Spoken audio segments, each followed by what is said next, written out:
కథలెన్నో చెప్పారు, కవితల్ని రాశారు, కాలాలు దాటారు, యుద్ధాలు చేశారు. ప్రేమలో తప్పు లేదు, ప్రేమలో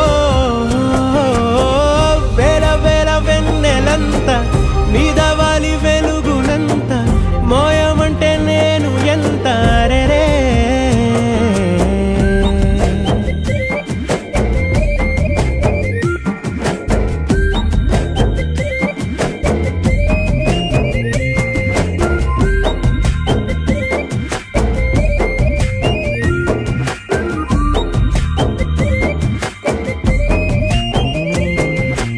ఆకాశం తాకాలి అని ఉందా, నాతో రా చూపిస్తా